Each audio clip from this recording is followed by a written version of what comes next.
Hi, today our topic would be the fear of failing or continuous consistent thoughts around failure. Failure are stepping stones to success. We all know that failures only create more learnings. And despite that, there is something that many of us have a fear of failure. So we are not able to take failures in our own stride. So, how is it that we can dissect our understanding of failures is something we are going to be looking today. Um, Let us understand is that there are great mathematicians who might not be able to create great stories. There are great writers who might not be able to create architecture. There are great architects who might not be able to create great accountants. So all of us need to recognize that failures in the area that we are trying to pursue and we believe we are good at versus areas of random interest. If we are able to segregate those two, we'll be able to see whether it is aptitude which is missing or whether it is that there is some skill, some ability, some perspective that we need to gain to be able to next time have victory. So if we look at sports as an example, each sportsman understands failure. So the best of the cricketers have had their wickets fall. The best of the footballers have not been able to score goals and they have lost matches at times against teams which have been weaker than them. So there are different reasons as to why failure happens. It is not always only because of lack of our involvement or ability.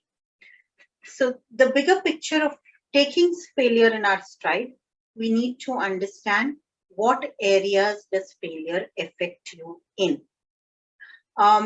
If we take me as an example, I might not be able to do 8th, 9th standard geometry, but if there is a psychological concept that I am not able to understand, it might begin to gnaw at my brain and say that, oh, let me read a little more, let me understand a little more, or why is it not resonating? So, if we know the areas where failure matters to us, let's identify that as the schooling system. In our schools, we usually have about 7 subjects to pass out of. And in those 7 subjects, there might be subjects in which we are an excellent student and we get A plus. We might be average in certain areas and we might get B. We might be just passing in certain areas and get a C or a D. So different subjects give us a little idea as to what we are good at and what it is that we just need to do enough to be able to scrape through schooling. So there are children who love science and maths and might even get out of marks in that, but not be doing very well in a craft or a physical examination. So knowing the area where the failure needs to happen. So one of the themes, if you go to see from the session 1 that I've been trying to insist upon, is a generalized feeling that I am a failure or, oh my God, what if I fail? The generalized feelings need to be dissected into specifics. The more we recognize the specific areas, it becomes easier for us to be able to know what is okay and we don't care that we are failing in that area, or what we need to invest a little more effort, or maybe guidance and supervision needs to come in for us to be able to succeed in those areas.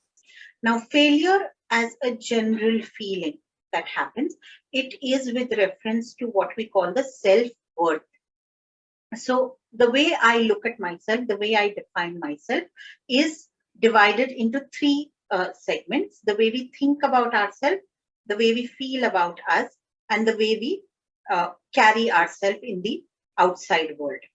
So failure is with reference to the self-worth part of it, where we feel that the analysis that we have of ourselves, as in these are my strengths, these are my weaknesses, this is something that I can do well, this is something I need to. So the intellectual analysis that we do of ourselves, whenever that analysis is getting jumbled up, where we don't know what we want to do, we don't know how good we are, we don't know what way to become better in what we are doing, we don't know who to go to for guidance, there can be a generalized feeling of, I will not be able to do it, right? So to recognize one's own aptitude and say that these are the things I can do well, and to recognize that these are the things I know I might see a little more failure, but I want to continue doing them. I don't have the aptitude for it, but I have the interest and I will pursue them. Our ability to be able to manage failures becomes a lot more easier. The places where we have aptitude, we all recognize that we are still going to make mistakes and we are still going to have stumbling blocks, maybe not fail, but we're still going to find challenges. But the place we have the aptitude, as in the inherent generic ability to learn something faster. So aptitude does not mean कि आप में पैदाइशी वो चीज है. It means that आप में पैदाइशी वो चीज सीखने का already groundwork bana hua hai. So when failures happen in that case, we need to ask ourselves certain questions. One, did I get overconfident and that is why I did not really manage to invest time in my basics enough? Two, is it just part and parcel of it? I've done a lot of great work and these are a couple of failures. So you win some, you lose some. So is it just that kind of a failure? Third, is it a failure because within myself I feel that I'm doing a very good job, but when I'm putting it out there to be evaluated by reality, they are able to point out certain gaps, and that is why I need to go back and relook into the training and get the right feedback to be able to overcome the gaps that are being pointed out to me. Or if you take it forward, it could be with reference to not having adequate exposure towards that particular subject. So while you feel that jitna aap kar rahe is good enough, but it is still not good enough to be able to be a complete thing in itself. So what are the other people that you will need to get involved to be able to create a success story? So there is no formula for success, yet there is an attitude and the right amount of knowledge and training, which become vital for success. So recognizing all of these elements, that whether you have the right attitude, I learned something from this, rather than, oh my God, I failed, and then constantly obsessing about that failure, or obsessing or talking about the learnings that you had so that next time your effort is much better, right? Other things about failure is, despite the failure, how much do you pursue or persevere whatever that you are doing, right? The first failure, you kind of feel so demotivated that you drag yourself to do it the second time. The second failure demotivates you further on. And by the time it's the third failure, you want to quit that area. So whether quitting that area is because maybe this is not what you want to do with your time and life, there could be another place you want to experiment, or maybe you are not having the right tools to become better at that.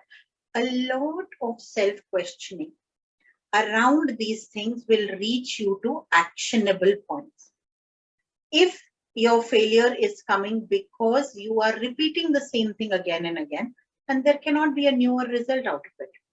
Do you need to bring in some fresh perspective by looking at the problem from a fresher angle, or by talking to somebody who might be able to provide you a little more dimension into what you're trying to do? Any of these two things can give you a fresher perspective to look into the problem. And then, of course, not fail again, but to be able to take a step ahead towards success. If it is an area which is not of your aptitude, you kind of know that you are going to have more failures compared to what other people have in that area. For example, I don't have an aptitude for music, is what I feel, the understanding of music and the nuances of music. So in my music class, what I learn takes me 5 times longer than somebody who really has this niche ability to be able to grasp music, to understand sounds, to be able to know what is the syntax and the grammar and the spelling of the song. So it takes me 5 times the time. So that patience and that perseverance, because I want to continue learning music, I would need to have despite the failures on the way. So that patience and perseverance will be an answer if at all it's failures in an area where the aptitude is not coming about. Now, if there is a generalized, now this is specific feelings that you understand that you are working with your strengths, and in your strengths, these are the things which are your failures. When you're working with your weaknesses, you either supplement it by taking somebody's help in that particular area, or you're okay with that particular work where you are weak being slightly substandard. So this is the way we manage our feelings of failures, when we understand our strengths and weaknesses. Now, when we don't understand our strengths and weaknesses, and there's a generalized feeling of failure, there's a voice in our head which ends up using terms like loser or failure or good for nothing, or so this generalized self-image that is constantly happening in our mind, it helps in 2 ways. You can help yourself out of it in 2 ways. The first way would be to still go back and identify 3 to 4 strengths of yours and slowly begin to play in your area of strengths rather than your area of weaknesses. This will build the confidence, and once we are confident, we'll be able to manage tasks where failures have been almost inevitable, that we've been failing every time in those areas. Second, if we go back to certain people who know and understand us enough to be able to help us groom and shape our thinking and bring about a little sense of positivity in us. This line of inner questioning and knowing the subjects where failure matters and where failure does not matter automatically will be able to create our confidence in managing the relationship. That is what I have for you today on failure. Thank you. Bye.